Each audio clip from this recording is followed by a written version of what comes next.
Doy la bienvenida a Jorge Berry. Jorge. Enrique, ¿qué tal? Buenas noches. Muy buenas noches. Hoy ocurrió algo inédito en la prensa de los Estados Unidos. Cientos de medios impresos, electrónicos, dieron a conocer un editorial en el cual, en pocas palabras, le dicen al presidente Donald Trump: la prensa no es el enemigo del pueblo, ni es la oposición, como luego lo reiteró en un tuit el presidente Trump. Algo singular, que yo recuerde, tú tienes más conocimiento de la situación en Estados Unidos, Jorge, pero que yo recuerde, nunca se había presentado algo como lo que hoy sucedió en términos de la publicación de una opinión editorial de los medios en Estados Unidos. ¿Cuál es tu interpretación? ¿Qué implica? Nunca había pasado. La iniciativa fue del Boston Globe. Sí. Porque ante los ataques continuos del presidente Trump sobre la prensa, era de notarse que la prensa no respondía, es decir, no fijaba una postura. Y pues finalmente decidieron unirse, porque en realidad, los medios son competitivos ahí entre sí. Rara vez se ve esta unión, pero esta vez lo hicieron, y el Boston Globe, con mucha inteligencia, dijo: ok, el tema es que ni somos el enemigo del pueblo, ni tenemos una agenda política para tumbar a Trump, pero cada quien dígalo como quiera. No les vamos a mandar un texto de la central del eje Boston Globe, New York Times, Wall Street Journal. No, cada quien editorialícelo como quiera. Nada más vamos a publicar el mismo día todos. Y es lo que hicieron, y el efecto es importante, sobre todo a nivel raíces, porque todo esto lo traen los periódicos locales, que además de que están en crisis, porque pues sí han visto su negocio seriamente afectado por el esparcimiento de las redes sociales, y Facebook y todo esto, llenan una función muy importante los periódicos locales en Estados Unidos. Junto con esta postura editorial, esto conlleva también una campaña clara, dirigida al público para que se suscriba a sus periódicos locales, que los apoye, porque son los que reportean las cosas desde abajo. Sin embargo, uno pensaría que cuando hay tal unión, tal uniformidad en una enorme cantidad de medios en Estados Unidos, pues debiera haber un cierto reconocimiento. Bueno, a lo mejor se nos ha pasado por parte del gobierno de Estados Unidos, específicamente de Donald Trump. Pero los tweets que mandó después de la respuesta, después de conocer estos editoriales, pues fueron peores. Sí. Es decir, se trata de New York Times, propietario del Boston Globe, y que lo compró en tal cantidad de dinero, y es un tema de la agenda de los opositores al gobierno de Estados Unidos. Jeff Bezos del Washington Post se va contra ellos. Y lo que pasa es que, uno, la credibilidad de Trump está muy en entredicho.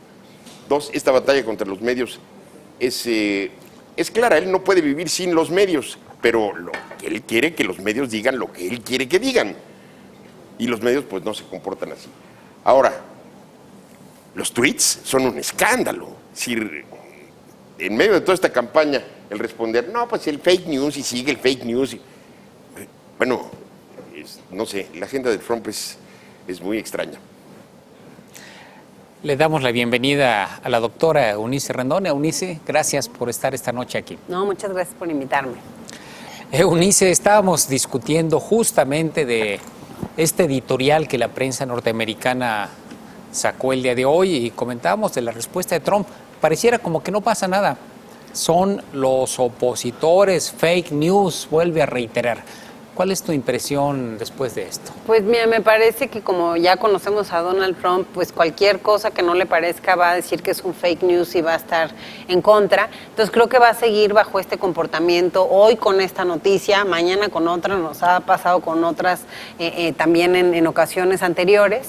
Y creo que este estilo es el que tenemos que tomar en cuenta más ahora en estas, pues tanto en la negociación del TLC, que bueno, afortunadamente hay equipos llevando estos temas, pero también en la nueva relación que ha tenido incluso con López Obrador, ¿no? Que pareciera muy amistoso, pero que eso no es confiable y es solo superficial, y en algún momento cuando ya sea presidente también va a salir con el tema de migrantes o con alguna fake news como ha salido con otros países y en lo multilateral, ¿no?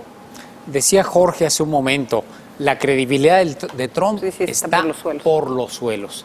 Sin embargo, no se ha derrumbado la intención de voto. Cuando uno ve las encuestas, está abajo, seguramente va a perder la Cámara de Representantes en las elecciones de noviembre, pero no hay un derrumbe. Pareciera que hay una base social, una parte de la sociedad norteamericana que sigue creyendo y respaldando este tipo de discurso de Trump. Sin duda, hay una base muy sólida. Decían algunos comentaristas de noticias esta mañana, es que esa base le va a dar la razón a Trump, aunque Trump proponga matar a tu mamá. Sí. Bueno, pues debe tener razón porque es Trump. Y hay mucha gente que piensa así, ciertísimo, pero no tanta. Es decir, la base de Trump a nivel nacional anda en 40%, poco menos, y decreciendo con cada barbaridad.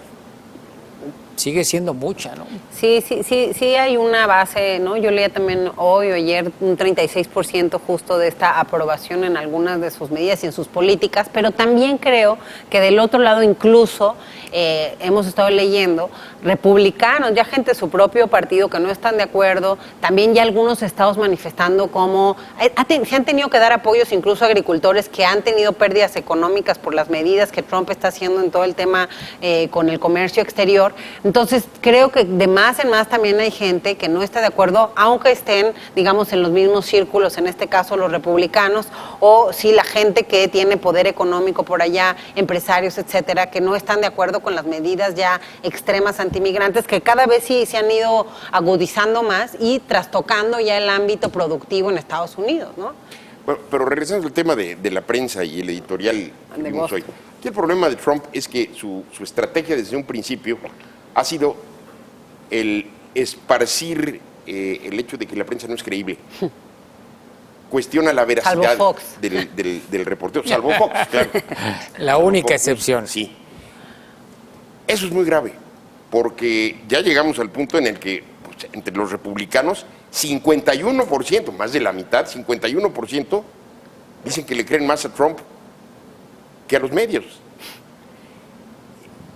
Eso es pues un signo goebbeliano, ¿verdad? De éxito propagandístico. Algunos periódicos en la editorial que publicaron hoy referían que el hecho de que Trump cuestione la veracidad de los medios y diga que son falsas las noticias, en realidad lo que está haciendo es cuestionar el propio sistema democrático, donde los medios funcionan como un contrapeso del poder presidencial, y el impedir o tratar de impedir al menos que esto sea así, en realidad va en contra de las tradiciones que fundaron los Estados Unidos. Pues creo que va en contra, muchas de las cosas que hace va en contra de las tradiciones de Estados Unidos, de la propia democracia, de la libertad de expresión en este caso con los medios, pero también creo que muchas de sus decisiones han ido en contra de las instituciones norteamericanas, ¿no? O sea, ya lo hemos dicho antes, en el caso migrante, pues varias, hay preocupaciones de que ahora incluso ACLU,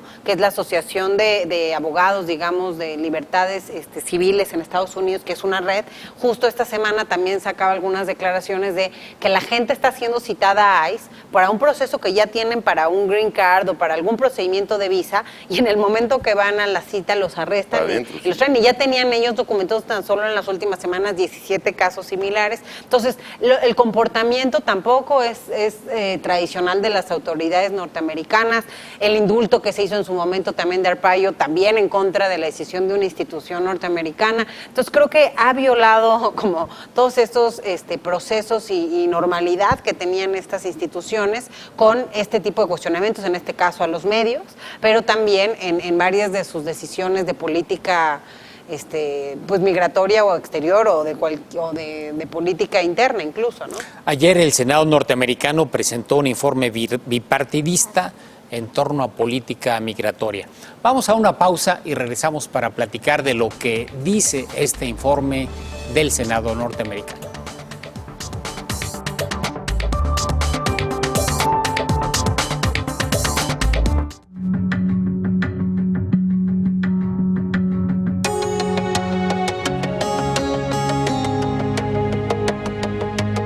San Francisco, a lot of tech action. A una tasa anualizada del 2.1%. In the S&P. Shall we? So the euro on a 7-day. En la jornada de media semana, la moneda mexicana recuperó. We begin in the oil patch. Saudi Arabia. Donde le tendré la información más relevante de las acciones en Wall Street. To Bloomberg, the first word Asia week. US and Japan duke it out over exchange. Desde la crisis financiera, las acciones han sido relativamente más atractivas. De negocios, economía y finanzas. Comenzamos.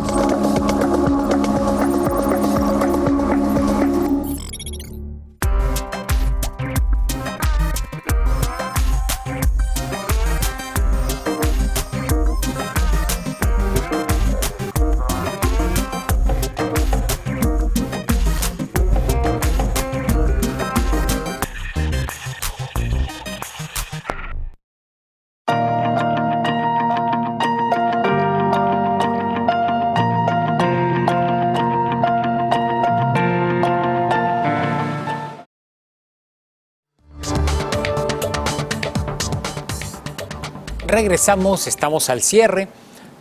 Comentábamos a propósito de un informe bipartidista, republicano y demócrata, divulgado ayer en el Senado de Estados Unidos a propósito de una crítica al gobierno de Trump respecto a que solo ha hecho mejoras graduales en sus esfuerzos de atender a miles de niños migrantes cuando entraban a Estados Unidos. Es decir, la instrucción de evitar la separación, de reparar esto, en realidad todavía no camina o camina muy poco, Eunice. ¿Cómo lo ves? Pues ha ido muy lenta. En realidad ya se cumplió el plazo que el juez federal había establecido para la reunificación de estas 2,000 familias que fue objeto de todo el escándalo.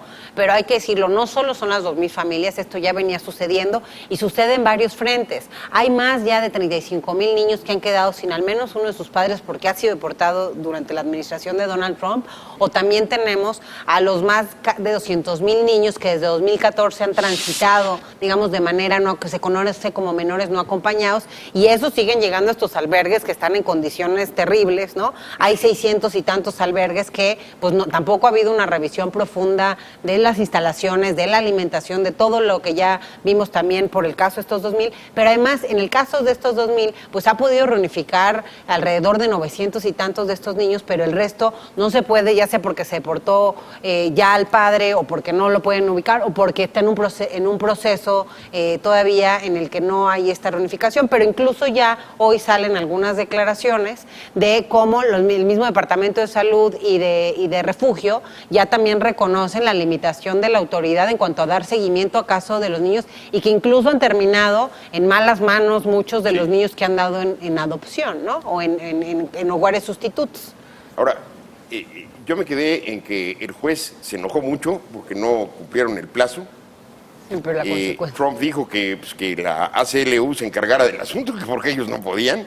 El juez dijo, pues estás como loco, lo tienen que hacer ustedes. Y si no, el procurador general lo voy a meter al bote.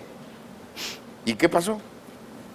¿Ha habido alguna consecuencia? No, en realidad no ha habido ninguna represalia. Incluso lo que veíamos que en casos anteriores, cuando ha habido este tipo de seguimiento por parte de un juez y hay un incumplimiento, lo que se hace es extender los plazos para darle más tiempo al gobierno, ¿no? Para que pueda cumplir con la medida. Y lo peor es que tampoco queda claro cuál es ya, digamos, que el castigo máximo, multa, etcétera, o Porque esto se produjo a raíz, ¿no?, de que el juez se enteró de que una persona que estaba sujeta a proceso de determinar si era elegible para ser refugiada, ya iba en un avión rumbo a la deportación, y ordenó que el avión se regresara. Y se regresó. Pero eso sí hizo enojar al juez. Pero además eso sigue sucediendo, digo, también en los datos que saca la propia ACLU, ¿no? Esta semana, menciona casi creo que 30,000 casos como ese, o sea, de gente que pide, que más bien 30,000 solicitudes de asilo, Sí. en donde muchos de ellos están siendo deportados y detenidos, o sea, pides asilo y en vez de revisar tu procedimiento de asilo te están metiendo a los centros de detención para ser deportado. Y ahí hay que tocar un tema que se ha hablado también las últimas semanas, pero que creo que hay que reiterar, que es lo del tercer país, o sea, se habla mucho de que México está en negociaciones con Estados Unidos para ser un tercer país y poder recibir a todos los que ellos no quieran recibir, y bueno, también de la impertinencia de esto, y que el gobierno mexicano no debe de ninguna y bajo ninguna circunstancia aceptar esta negociación del tercer país. ¿Hay algo que pueda hacer todavía este gobierno en las condiciones en las que está, faltando pues unos cuantos meses para que termine la administración? ¿O ya le va a caer el problema Sí. al gobierno? Pues, digo, de yo López creo que Obrador? salvo el Tratado de Libre Comercio, que dicen que ya están 9 de 10 capítulos, ¿no? O que más bien que ya están terminados casi 10 capítulos y que sí hay como hay una negociación de que probablemente salga, es a lo mejor, pero en el caso de los migrantes creo que nunca fue la prioridad del gobierno mexicano en estos años, en este casi 2 años de Donald Trump. Siempre hubo el tema comercial como un tema importante para Peña Nieto y su gobierno, pero poco se habló del tema migratorio. Como hemos dicho ya anteriormente, no hubo negociaciones integrales donde hubiera contrapesos entre el tema migratorio y, por ejemplo, toda la colaboración y contribución que en materia de seguridad México tiene con Estados Unidos. Entonces yo veo muy poco, digo, sí he visto más valiente Videgaray en 2 o 3 declaraciones en el tema de los niños. Creo que algo interesante fue el haber ido en bloque quizá con la OEA, con países de Centroamérica, y el tema de que de esta forma obligaron a la secretaria Nielsen también a comprometerse a un modo de seguimiento de estos casos de los niños, pero fuera de eso yo no veo que vaya a haber ninguna diferencia a lo que hemos visto hasta hoy. Pero eso no quita que a los inmigrantes aquí los tratamos igual o peor que allá. Ese es otro, Y ese es otro reto, creo, ¿no? O sea, hay que tener otro congruencia. problema diferente.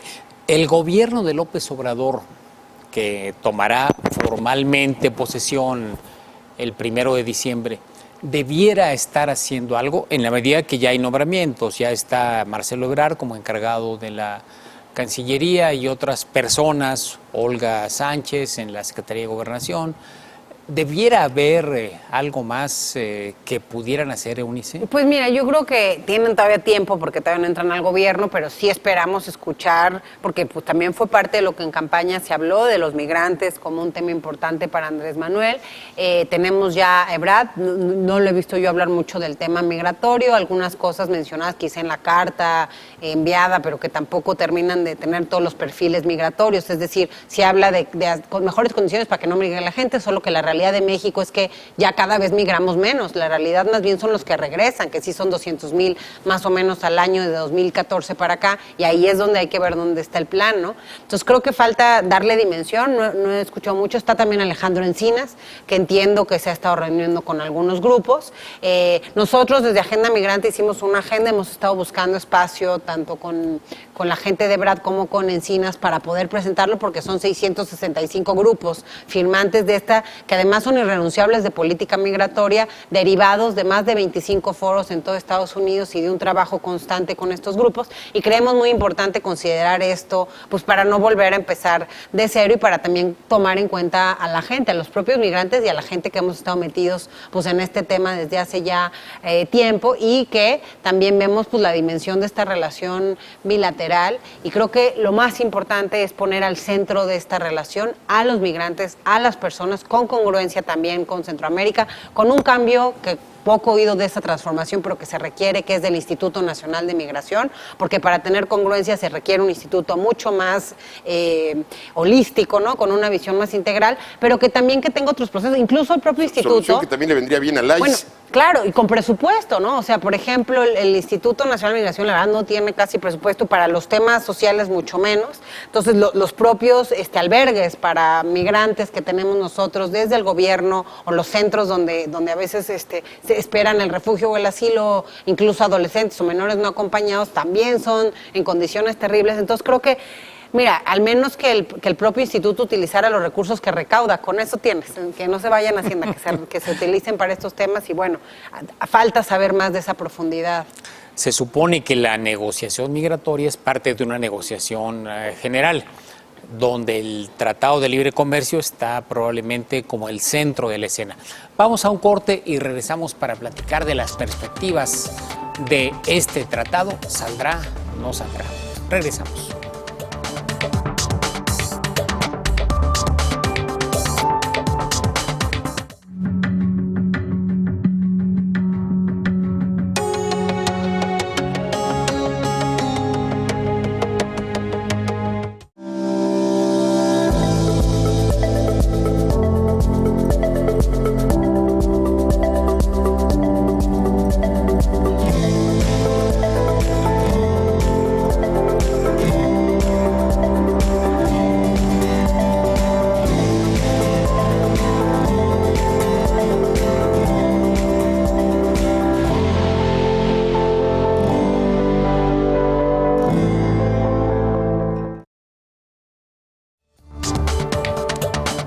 Regresamos, estamos al cierre.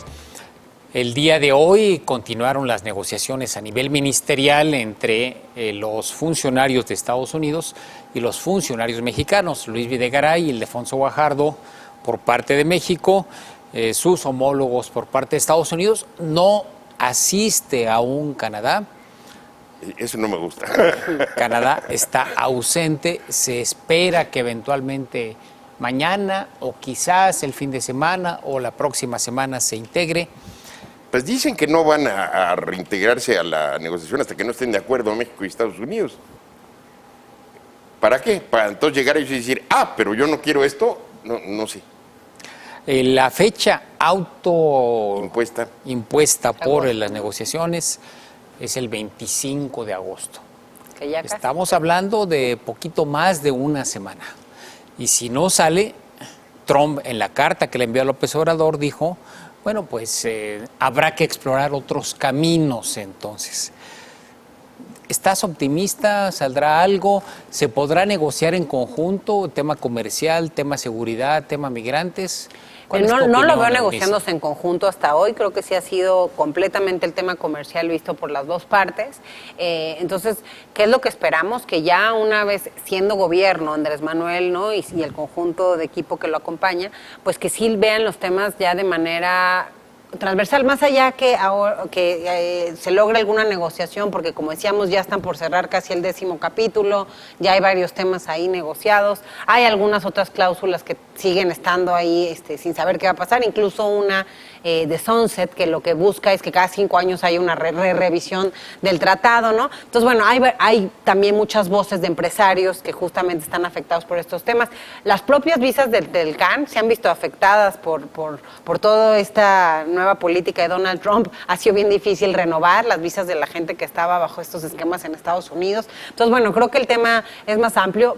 Creo que probablemente lleguemos a una negociación o a algún acuerdo en el Tratado de Libre Comercio, pero va a quedar pendiente mucho que va ya a quedar en manos de López Obrador y su gobierno. Y lo más importante desde nuestra perspectiva sí son las negociaciones integrales y poner contrapesos a la relación, no solo en el tema comercial, sino hacerlo a través de los temas de seguridad para un mejor trato a nuestros connacionales en Estados Unidos que no le han pasado nada bien con Donald Trump.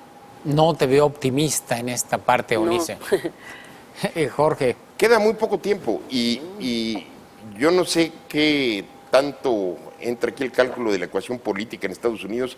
Esas elecciones intermedias del 6 de noviembre están ya muy cerca y se ven francamente negras para Donald Trump. Es ya casi una opinión generalizada que viene una ola azul, y por esto me refiero a una ola demócrata. No estás hablando de Acción Nacional. No estoy hablando de Acción Nacional, no. Ya quisieran. Ahorita en Acción Nacional son un charco donde no hay ni olas. No. Y eso podría cambiar las cosas de manera muy importante para el futuro de cualquier negociación. Lo que no conviene en este momento, creo, a menos que fuera la firma del Telecán ya oficial, sería atarse a Trump, porque quién sabe cómo salga de estas elecciones intermedias. Creo que va a salir, o se vislumbra que saldrá bastante disminuido en cuanto a su poder político. Es decir, se anticipa la pérdida de la Cámara de Representantes, el Senado todavía está en veremos. La agenda de los demócratas es diferente a la agenda de los republicanos. Y aún en el caso de una hipotética, falta ver si ocurre, una firma antes de la elección, si Trump pierde la Cámara de Representantes, la ratificación podría estar muy complicada, muy accidentada, como pasó en el 93, en el caso del tratado original, que hubo que meter los acuerdos fronterizo, ambiental, laboral. ¿Cómo visualizan esa posibilidad en el futuro si los republicanos pierden la mayoría? Yo creo que los demócratas, tradicionalmente la postura demócrata no están interesados en un libre comercio de manera tan abierta como los republicanos, pero esto ha cambiado, porque la manera como Trump ha manejado el tema, pues ha dejado a los republicanos sin cobertura. Ya no saben qué decirle a sus votantes porque pues, tradicionalmente han sido el partido de libre comercio. ¿Qué van a hacer los demócratas? Bueno, están viendo los efectos de lo que está ocurriendo en la economía de los Estados Unidos, dadas las sanciones impuestas por Trump, y no los veo en este momento muy abiertos a intervenir drásticamente en detalles dentro de un tratado, porque están viendo que una gran cantidad de votantes, que son agricultores, que son productores, que son gente que depende del Telecán, pues abrumadoramente quiere que ya se firme. No creo que fuera en realidad políticamente viable para los demócratas ponerse seriamente en contra del Telecán. Aunque los demócratas, algunos temas como el tema migratorio, sí lo traen más cerca en su agenda. Sin duda lo traen más cerca, pero mira, la realidad es que poco se han podido hacer, por ejemplo, el tema de los Dreamers, ¿no? No se logró llegar a una negociación, ninguna de las leyes propuestas, digamos, pasó en el Congreso. Entonces, quien ha puesto los contrapesos, creo que a Trump hoy en Estados Unidos han sido los jueces federales, ¿sí? En todos los temas. Entonces, ahí efectivamente las agendas demócratas son pues más promigrantes, ¿no? Han protegido más en este ámbito. Creo que hoy la reflexión también que hacía Jorge es muy, muy importante, ¿no? Cómo están siendo afectados pues, los campesinos, pero también los propios empresarios y los intereses norteamericanos en materia comercial por el beneficio que obtienen también de los migrantes en este sentido. Entonces eso pudiera dejar alguna apertura, quizá con algunos ajustes. Del lado de Andrés Manuel, entiendo que ya incluso gente de Andrés Manuel está yendo a estas visitas en Estados Unidos como parte del equipo mexicano, y con esta transición tan junta, pues probablemente ahí haya menos cambios, ¿no? Pero digamos en el tema específico del tratado, en lo otro sí esperamos ver más cambios, ¿no? En cómo se lleva a cabo la relación bilateral. Ya los seguiremos. Sí, y hay que decirlo, Ebrard tiene que estar, pero preparadísimo, porque va a tener apenas un mes entre que ocurre 3 semanas, ¿no? Entre la elección de noviembre y que toma en posesión. Estados Unidos y que toma posesión López Obrador. Todo un reto. Se nos acaba el tiempo. Jorge Berry, muchas gracias. Gracias, Enrique. Eunice, qué gusto Muchas que nos acompañes. Muy buenas noches. Muchas gracias. Y sobre todo, gracias a usted por su atención. Continúe aquí en la programación del Financiero Bloomberg. Enseguida, Gabinete de Seguridad. Muy buenas noches.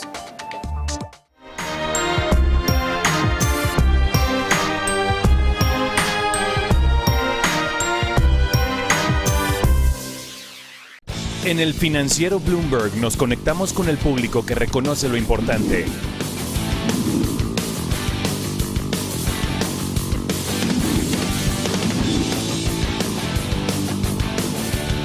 Nuestro objetivo es presentarte los datos y hechos tal como son.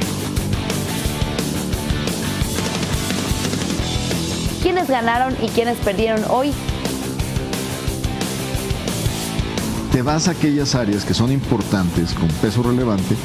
Mantenerte actualizado para la toma de decisiones. Grabamos y ahorita sería muy bueno que le explicaras a la audiencia. Así comenzamos esta nota dura.